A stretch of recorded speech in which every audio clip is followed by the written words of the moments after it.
Niliyechaguliwa kwa kura ndani ya Kilifi, nikiwa kiongozi wa kitaifa, niko na haki kwa kaunti yangu. Huwezi kuagiza mimi nizuiliwe kuona makaburi. Watu walikufa, serikali yako haikuchukua hatua. Na nilisema DCI, NSS, huyu MCA amesema hapa, aliripoti. Chifu aliripoti. Vijana wa bodaboda waliripoti. Ukashika vijana wa bodaboda, mkaua watu, mkawazika. Kwani hii Kilifi si Kenya? Hii Kilifi si Kenya. Rais atuambie kama Kilifi si Kenya. Kwa nini ubaguzi? Wendo kwa mbuzi na ng'ombe kule kwenu, wacha watu wa Kilifi. Kwa nini sheria mara mbili? Watupe pande letu. Baba Raila Odinga, karibu. Umeelezwa kwa nini tumekuwa hapa. Maombi na chanzo cha uhuru kilianzia hapa, na mama Mekatilili wa Menza yuko na wadogo zake ni sisi. Tutapiga hivi vita pamoja. Maombi haya, baba zangu na mama zangu wa Madika na wazee wa kaya na wa kanisa na maustad, tuendelee na haya maombi. Vile vita vya paka Shakahola havijaisha, ndio mwanzo. Tutarudi tena hapa. Tutarudi timu nzima hapa. Tufanye maandamano, tusifanye?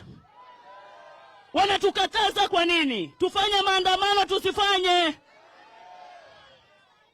Unga warudishe bei, mafuta warudishe bei, hali ya maisha. Haya, jana amesema nenda kutoza ushuru wigi za nywele. Hana la kufanya kabisa. Kope za nywele zinaenda kutozwa ushuru. Wamekosa kazi ya kufanya, hawakukosa. Wameshindwa kuzua maiti, wanaenda kutoanisha ushuru kope za macho. Aibu si aibu? Asa wigi na serikali ni wapi na wapi? Yani tunyoe vipara kama wale mabibi zao. Halo?